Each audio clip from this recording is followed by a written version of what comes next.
15वां बाब जिस्म से खारिज होने वाले नापाक मवाद।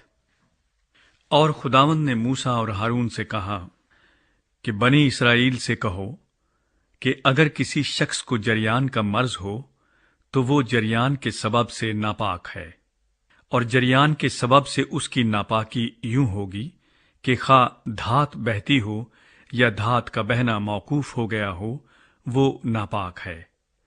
जिस बिस्तर पर जरियान का मरीज सोए वो बिस्तर नापाक होगा, और जिस चीज पर वो बैठे वो चीज नापाक होगी। और जो कोई उसके बिस्तर को छुए वो अपने कपड़े धोए और पानी से गुस्ल करे और शाम तक नापाक रहे। और जो कोई उस चीज पर बैठे जिस पर जरियान का मरीज बैठा हो वो अपने कपड़े धोए और पानी से गुस्ल करे और शाम तक नापाक रहे। और जो कोई जरियान के मरीज के जिस्म को छुए वो भी अपने कपड़े धोए और पानी से गुस्ल करे और शाम तक नापाक रहे। और अगर जरियान का मरीज किसी शख्स पर जो पाक है थूक दे तो वो शख्स अपने कपड़े धोए और पानी से गुस्ल करे और शाम तक नापाक रहे। और जिस जीन पर जरियान का मरीज सवार हो वो जीन नापाक होगा। और जो कोई किसी चीज को जो उस मरीज के नीचे रही हो छुए वो शाम तक नापाक रहे। और जो कोई उन चीजों को उठाए वो अपने कपड़े धोए और पानी से गुस्ल करे और शाम तक नापाक रहे। और जिस शख्स को जरियान का मरीज बगैर हाथ धोए छुए वो अपने कपड़े धोए और पानी से गुस्ल करे और शाम तक नापाक रहे। और मिट्टी के जिस बर्तन को जरियान का मरीज छुए वो तोड़ डाला जाए, पर चोबी बर्तन पानी से धोया जाए। और जब जरियान के मरीज को शिफा हो जाए तो वो अपने पाक ठहरने के लिए 7 दिन गिने। इसके बाद वो अपने कपड़े धोए और बहते हुए पानी में नहाए, तब वो पाक होगा।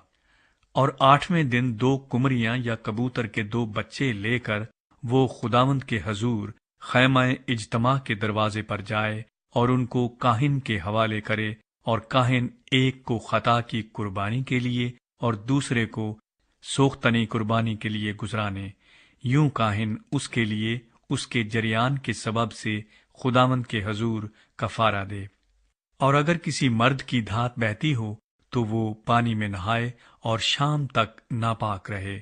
और जिस कपड़े या चमड़े पर नुतफा लग जाए वो कपड़ा या चमड़ा पानी से धोया जाए और शाम तक नापाक रहे।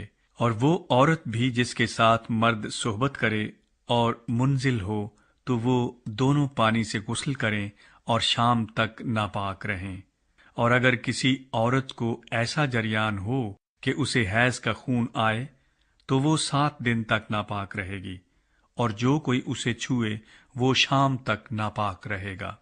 और जिस चीज पर वो अपनी नापाकी की हालत में सोए वो चीज नापाक होगी, और जिस चीज पर बैठे वो भी नापाक हो जाएगी। और जो कोई उसके बिस्तर को छुए वो अपने कपड़े धोए और पानी से गुस्ल करे और शाम तक नापाक रहे।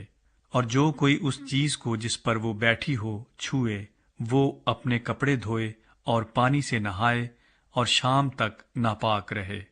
और अगर उसका खून उसके बिस्तर पर या जिस चीज पर वो बैठी हो उस पर लगा हुआ हो और उस वक्त कोई उस चीज को छुए तो वो शाम तक नापाक रहे। और अगर मर्द उसके साथ सोहबत करे और उसके हैज का खून उसे लग जाए तो वो 7 दिन तक नापाक रहेगा, और हर एक बिस्तर जिस पर वो मर्द सोएगा नापाक होगा। और अगर किसी औरत को अय्याम हैज को छोड़कर यूं बहुत दिनों तक खून आए या हैज की मुद्दत गुजर जाने पर भी खून जारी रहे तो जब तक उसको ये मैला खून आता रहेगा तब तक वो ऐसी ही रहेगी जैसी हैज के दिनों में रहती है, वो नापाक है।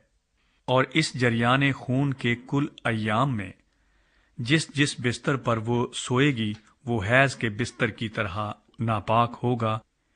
और जिस जिस चीज पर वो बैठेगी वो चीज हैज की नजासत की तरह नापाक होगी।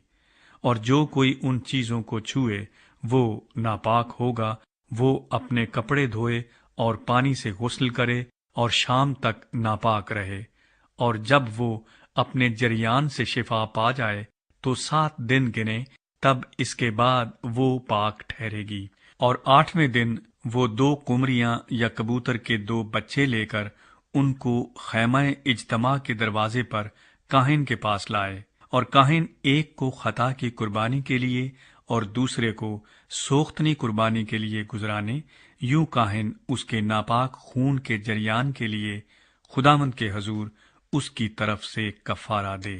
اس طریق سے تم بنی اسرائیل کو ان کی نجاست سے الگ رکھنا، تاکہ وہ میرے مقدس کو جو ان کے درمیان ہے ناپاک کرنے کی وجہ سے اپنی نجاست میں ہلاک نہ ہوں۔